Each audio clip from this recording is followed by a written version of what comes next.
স্বাধীনতা তুমি কাজী নজরুল ঝাঁকড়া চুলের বাবরি দোলানো মহান পুরুষ সৃষ্টি সুখের উল্লাসে কাপা। স্বাধীনতা তুমি কাল বৈশাখীর দমকা হাওয়া। স্বাধীনতা তুমি শহীদ মিনারে অমর 21শে ফেব্রুয়ারির উজ্জ্বল সভা। ২৬শে মার্চ বুধবার বিকেল ৫ ঘটিকায় স্বাধীনতার সপক্ষে প্রবাসীদের উদ্যোগে বাণিজ্যিক শহর ফ্রাঙ্কফুর্টে জাতীয় শিশু দিবস ও ২৬শে মার্চ বাংলাদেশের ৫৪তম স্বাধীনতা দিবস উপলক্ষে এক আলোচনা সভার আয়োজন করা হয়। আলোচনা সভায় সভাপতিত্ব করেন বীর মুক্তিযোদ্ধা সর্ব ইউরোপিয়ান মুক্তিযোদ্ধা পরিষদের সভাপতি আমিনুর রহমান খসরু। এছাড়াও মঞ্চে উপবিষ্ট ছিলেন বীর মুক্তিযোদ্ধা মহসিন হায়দার মনি। সভাটি পরিচালনা করেন নজরুল ইসলাম খালেদ। প্রধান বক্তা হিসেবে উপস্থিত ছিলেন হাফিজুর রহমান আলম। সভায় মূল্যবান বক্তব্য রাখেন কামরুল আহসান সেলিম, পিন্টু রহমান, হেদায়েতুল ইসলাম, মিজানুর রহমান, মোহাম্মদ সামাদ।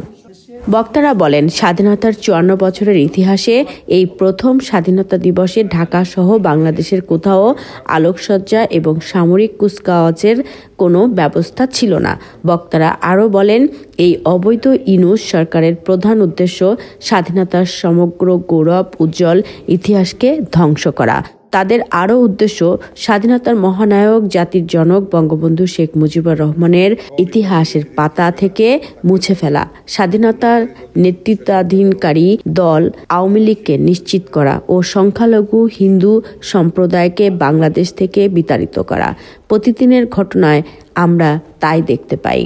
বঙ্গবন্ধুর স্মৃতি বিজড়িত ৩২ নম্বর বাড়িতে, যেখানে থেকে বাংলাদেশের অভ্যুত্থানের ডাক এসেছিল, স্বাধীনতার ঘোষণা দেওয়া হয়েছিল, যে বাড়িটিকে বঙ্গবন্ধুর কন্যাদ্বয় জাদুঘর হিসেবে রাষ্ট্রকে দান করে দিয়েছিল, বাঙালি জাতির সেই গৌরবোজ্জ্বল বাড়িটিকে বুলডোজার দিয়ে ধ্বংস করা হয়েছে। এমনকি বাংলাদেশের মুক্তিযুদ্ধের জাদুঘরকে অগ্নিসংযোগ করা হয়েছে। ওরা স্বাধীনতার পতাকা পরিবর্তন করতে চায়, ওরা জাতীয় সঙ্গীতকে পরিবর্তন করতে চায়। বক্তারা এই অবৈধ ফ্যাসিস্ট ষড়যন্ত্রকারী ইউনূস সরকারকে সতর্ক করে দিয়ে বলেন, ভূমিকম্প হলে যেমন কোনো কিছু দিয়ে রোধ করা যায় না, আগ্নেয়গিরির অগ্নুৎপাতকে কোনো কিছু দিয়ে যেমন দাবিয়ে রাখা যায় না, তেমনি আমরা বঙ্গবন্ধুর সৈনিক, স্বাধীনতার সপক্ষের লোক, কোন শক্তি, কোনো কিছু, কোনো অশুভ শক্তি আমাদের দাবিয়ে রাখতে পারবে না। আমরা এবং মুক্তিযোদ্ধারা এবং বাংলাদেশের স্বাধীনতার সপক্ষের সকল শক্তি মিলে এই অবৈধ ইউনূস সরকারকে আমরা চরম শিক্ষা দেব। এবং আমাদের সৌভাগ্য, আগে স্বাধীনতা বিরোধী কারা আমরা চিনতাম না, আমরা জানতাম না, আমাদের আশেপাশেই ওরা থাকতো। এবার আমরা চিনতে পারছি, আমরা জানতে পারছি কারা দেশ বিরোধী, কারা রাষ্ট্রদ্রোহী, কারা বঙ্গবন্ধু বিরোধী, কারা স্বাধীনতা বিরোধী, কারা বাংলাদেশ বিরোধী। আমরা কড়ায় গন্ডায় খবর নেব। আমরা স্বাধীনতা বিরোধীদের নিশ্চিহ্ন করে ছাড়বো ইনশাআল্লাহ। স্বাধীনতা জাতির জনক বঙ্গবন্ধু শেখ মুজিবুর রহমান দিয়ে গেছেন আমাদেরকে ১৯৭১ সনের ২৬শে মার্চ। সেই স্বাধীনতা, সেই ইতিহাস থেকে কোনো কুলাঙ্গাররা মুছে নিতে পারবে না। কিছু গুটি কয়েক টুকাইরা বাংলাদেশে ২৪শে ৫ই আগস্টকে স্বাধীনতা বলে, তাদেরকে আমি জার্মান প্রবাসীদের পক্ষ থেকে তীব্র নিন্দা জানাই। আমরা আগামীতে আমাদের প্রধানমন্ত্রী জননেত্রী শেখ হাসিনাকে বাংলার মাটিতে আবার ফিরিয়ে আনবো। বাংলাদেশ স্বাধীন হয়েছিল ১৯৭১ সালে এবং আজকে যারা স্বাধীনতায় অংশগ্রহণ করেছিলেন তারা হয়েছে দেশবিরোধী, আর রাজাকার আলবদররা দেশ শাসন করছে। আজকে এখানে আমরা সবাই মিলে প্রতিজ্ঞা গ্রহণ করি যে আমাদের সর্বশক্তি দিয়ে স্বাধীনতা ছিনিয়ে আনবো এবং এ ব্যাপারে আন্তর্জাতিক মতামত সৃষ্টির ব্যাপারে স্বাধীনতার সপক্ষের বাঙালিরা, জার্মানিরা অগ্রণী ভূমিকা পালন করবে।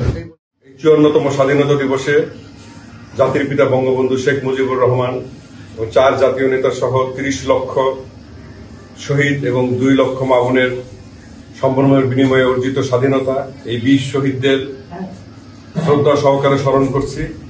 আজ বাংলাদেশের যে করুণ অবস্থা, যাদের বিরুদ্ধে যুদ্ধ করে আমাদের পূর্বসূরীরা এই বাংলাদেশ নামক দেশটিকে আমাদের উপহার দিয়েছেন, যাদের জন্য আমরা এই লাল সবুজ পতাকা পেয়েছি, আজ যারা এই দেশের বিরোধিতা করেছেন তারাই আজ বাংলার ক্ষমতায় অধিষ্ঠিত।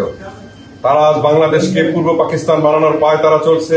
আজকেও আমরা দেখেছি বাংলাদেশে স্বাধীনতার বেদিতে জাতীয় স্মৃতিসৌধে ফুল দিয়ে জয় বাংলা বলার পর তাকে গ্রেপ্তার করা হয়েছে। তো স্বাধীনতা বিরোধী চক্র আজকে ক্ষমতায় বাংলাদেশকে সেই পূর্ব পাকিস্তানে নিয়ে যেতে চাচ্ছে। শুধু তাদের উদ্দেশ্যে এতটুকুই বলবো, কারা দেশ বিরোধী, কারা রাষ্ট্রদ্রোহী, কারা বঙ্গবন্ধু বিরোধী, কারা স্বাধীনতা বিরোধী, কারা বাংলাদেশ বিরোধী, আমরা কড়ায় গন্ডায় খবর নেব। আমরা স্বাধীনতা বিরোধীদের নিশ্চিহ্ন করে ছাড়বো ইনশাআল্লাহ। সেই দিন আর বেশি দূরে নয়। জয় বাংলা, জয় বঙ্গবন্ধু, বাংলাদেশ দীর্ঘজীবী হোক। সভার শেষে ইফতারির পূর্বে স্বাধীনতা যুদ্ধের সকল শহীদদের জন্য বিশেষ মোনাজাতের মাধ্যমে দোয়া করা হয়।